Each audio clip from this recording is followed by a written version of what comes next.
Thinking about leaving your soul-sucking 9 to 5 job? One of the biggest struggles I see people, especially as women, face is the idea of having that safety net, that enticing perks and benefits, and listening to that head trash of what will people think if I leave. I totally get it, and I've been where you are. That's why I created a free guide to help you if you're thinking about putting in that notice. It's called Unlocking Your Exit Plan. Discover 5 things you need to do before leaving your 9 to 5. This guide is filled with worksheets and steps so you will have hand holding along the way. You can download your copy in the link in the show notes, and again, it's totally free. Now back to today's episode. Hey there, let's face it, today's internet world is so saturated and everyone is fighting for that number one spot to be visible. It is no longer about running ads and having thousands of people on your email list. It is about building relationships and networking with others to grow your business and become visible. Hi, my name is Candace. I'm a podcast launch strategist and I help service-based business owners develop and deliver their message to the world by using platforms like podcasting and bringing valuable content to those who need to hear what they have to say. Welcome to the Hello C.S. Dorsey podcast. Welcome back to another episode of the Hello C.S. Dorsey podcast. I have Melinda here on the podcast today. How are you doing today? I'm doing great, Candace. How are you? I'm doing well. So could you tell everyone who you are and what you do? Well, I'm Melinda Colon, and I'm a brand and marketing strategist with a passion for systems and processes. I help startups and solopreneurs get clear on their path forward in marketing a sustainable and profitable business. And I'm also an owner of a virtual assistant agency where we help small businesses across the country with marketing and administrative services. Oh, that sounds good. So I cannot wait until we get started because I know you're going to have some awesome tips and I know my audience out there is ready. So let's talk about the inspiration behind starting your business. What was that like for you? Honestly, I kind of fell into it, to be honest. I started freelancing in 2003 as a graphic designer. I was, going for my degree as a computer science major, and I learned a lot about what computer science was and what my day-to-day would look like, and I just didn't fall in love with it. I love the numbers, I love the structure, and in fact, I like the tediousness of it, but it just didn't speak to my creative side, and I knew that there was more. So I actually switched majors and got my degree in graphic design. And while working full-time, while, just being a teenager in college, young adult in college, and I just continue to, just serve people on the side as with business cards and at that time, direct mailers and brochures and flyers. That was huge back then about, just leaving flyers on the cars and stuff. So I was the one, I'm sorry, to the masses. If you received one of my flyers that my clients wanted me to design. And I really had fun with it because it was doing something that I really wholeheartedly feel that I was put on this earth to do, which is to serve people and to help them, using my gifts, help them to get to where they need to be or where they want to go, to really feel joy and excitement about their journey with God. And so I did that through graphic design. And when I graduated with my degree, I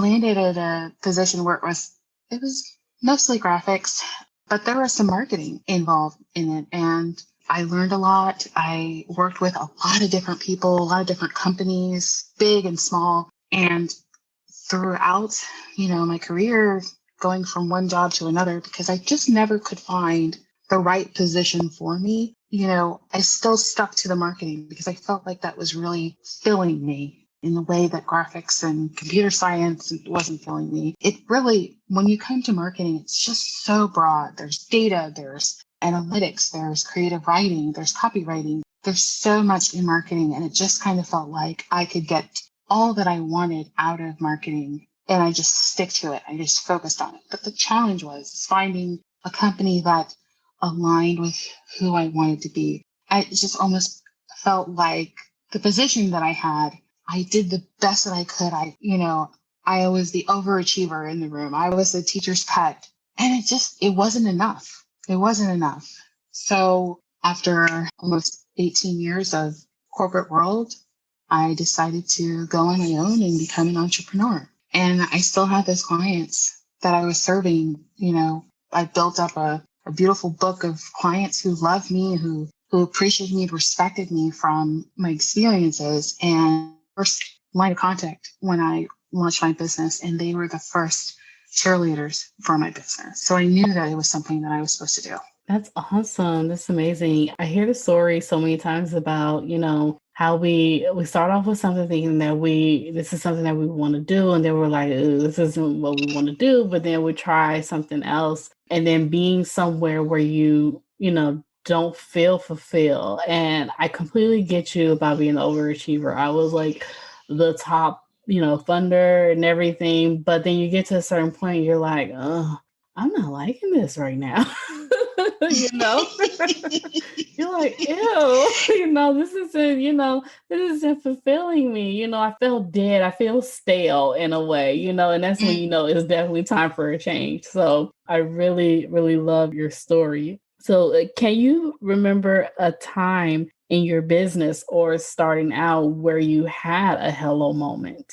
I mean, my hello moment was from God.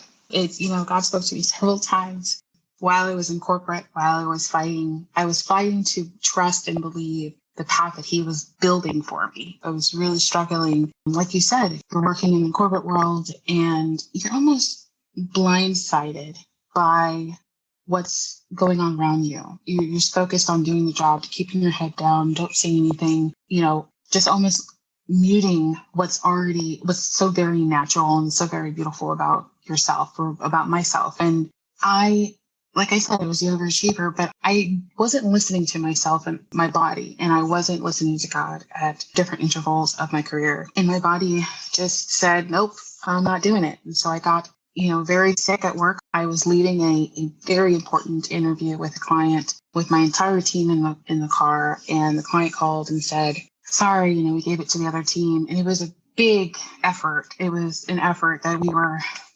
practicing and preparing for. And we walked out of that room just thinking, we got it. This is good.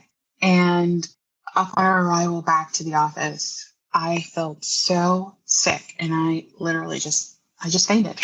So I was taken to the ER, and my husband and I had a conversation later on. It was fine. It was just, I just passed out, had syncope. It was just an emotional roller coaster. And we just were like, this is crazy that you can't push yourself this much. So that was the first time God was knocking on my door, and I didn't listen. I didn't hear him. I didn't want to hear him because I was doing really well and I was gaining respect at work, and I was being asked to come to really important meetings. And I was thinking that that's where I could get full. I could get full if I showed up for someone else to make money. I would get full when someone else felt satisfied, not me. And I just kept pushing myself. And just a few years after that, I was driving home and I passed out behind the wheel.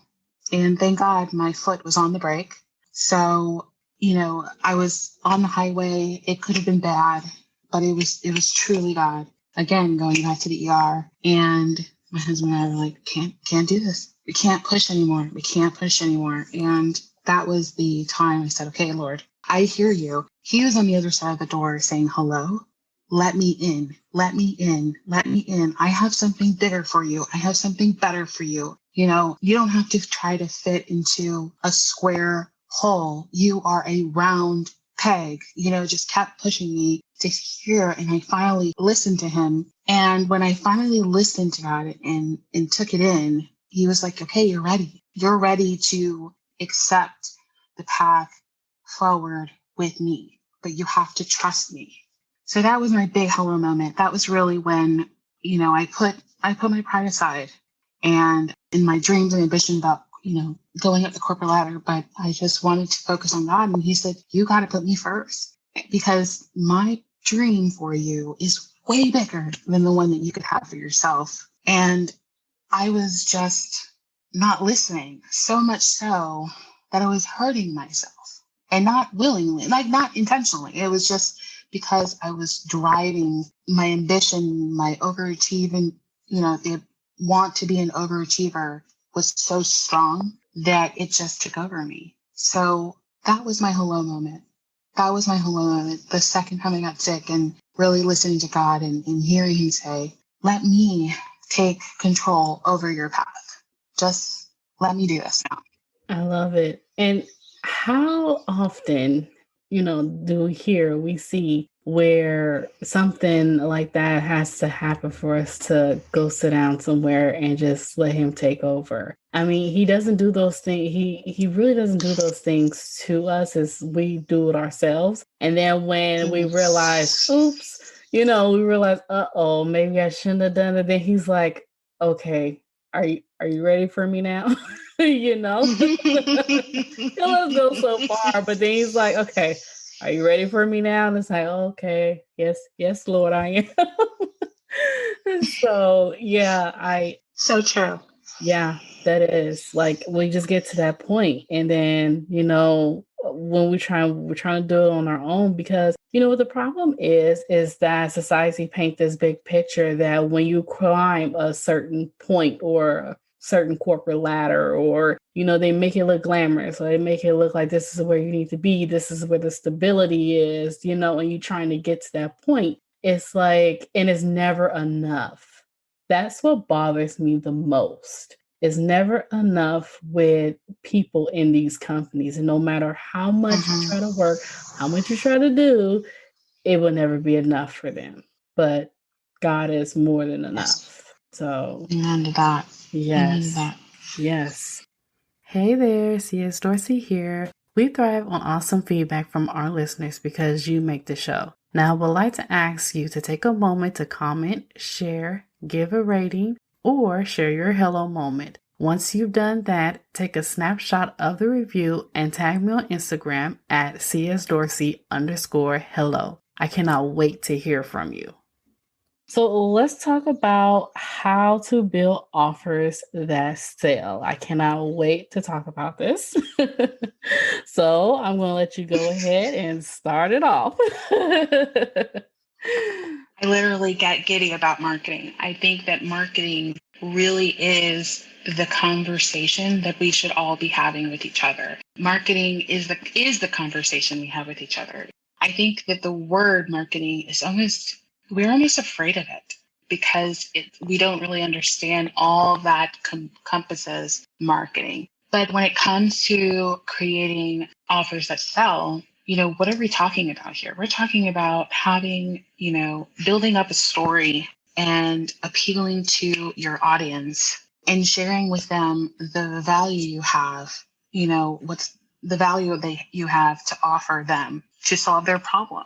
And it's as simple as that. And, I think that oftentimes when I'm working with my clients, and talking to them one-on-one in my private coaching sessions, we're talking about offers and how to create offers. And they have an offer, it's just not working. So one of the first things that you need to have when you're creating an offer that sells is knowing your ideal client.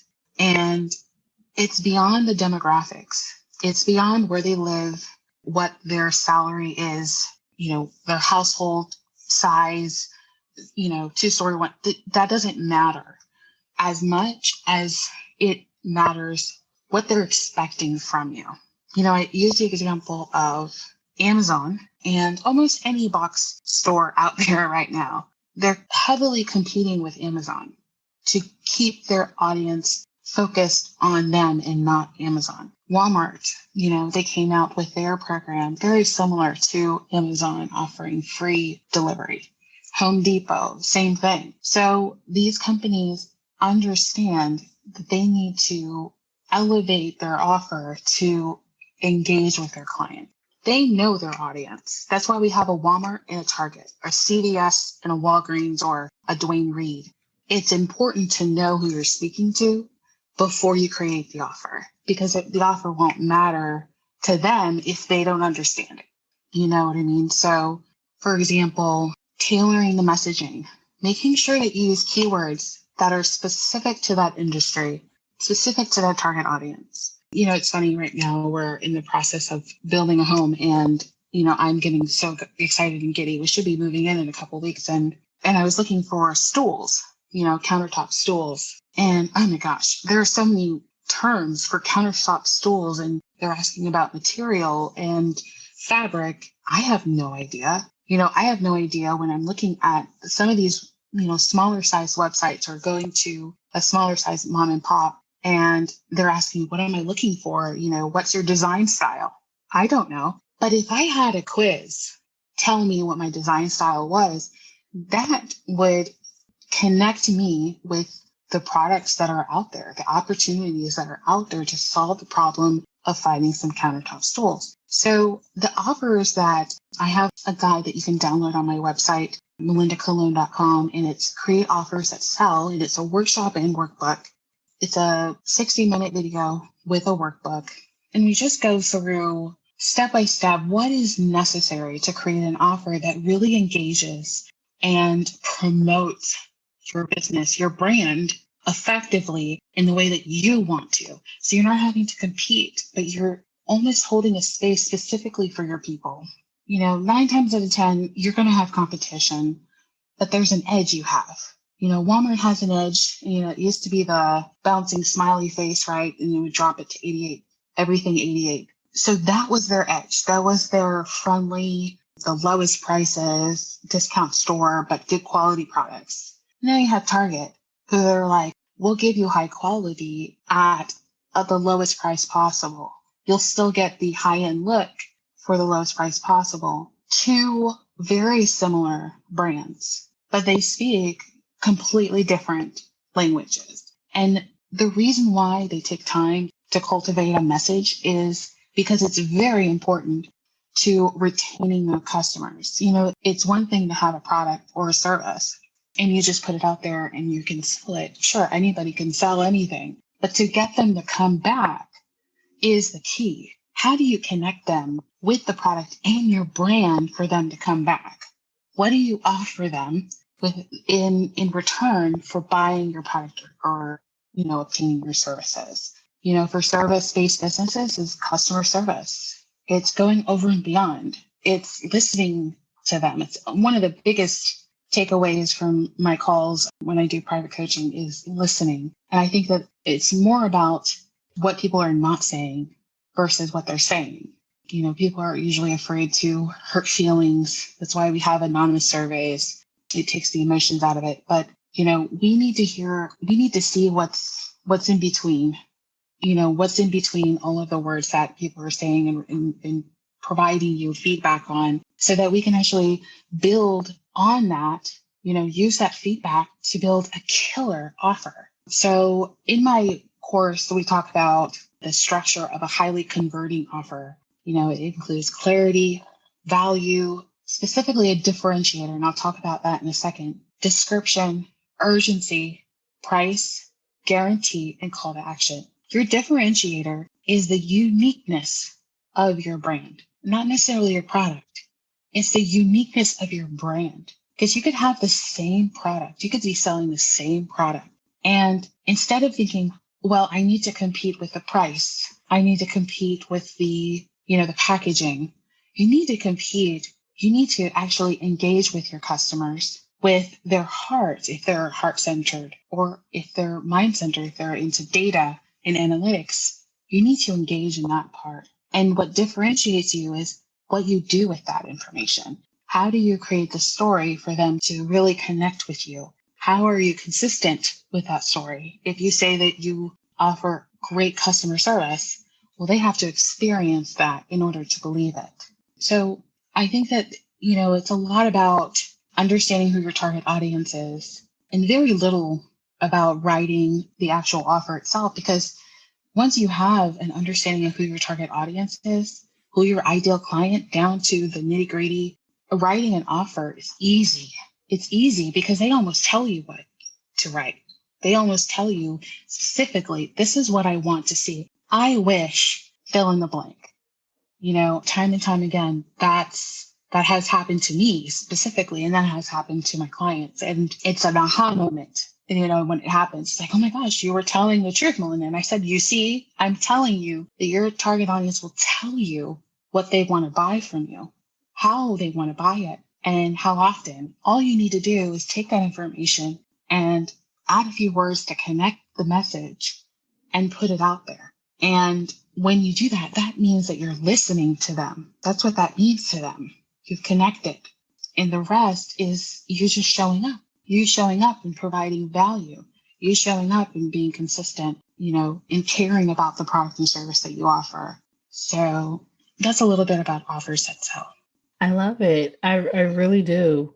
Especially when you said, how do you connect a story? How do you create a story to connect with your audience? Did I say that right? I think I probably said it backwards. You said it fine.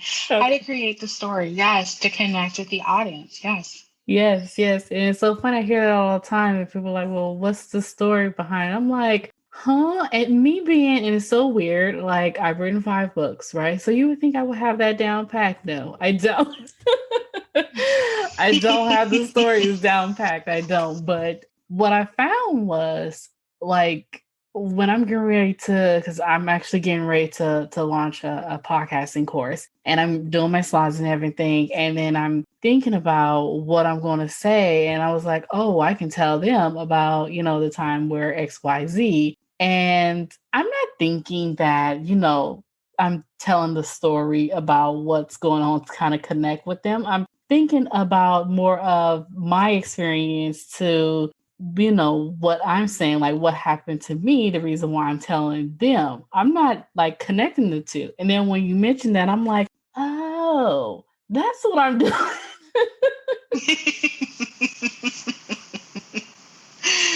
Right? It's just like, aha. Yeah, I'm doing it without even knowing. And then I follow Russell Brunson all the time. Like I'm a ClickFunnels fan, and he always talks about hook, story, offer. And I'm like, well, what does that really mean? What is it? And I read it everywhere.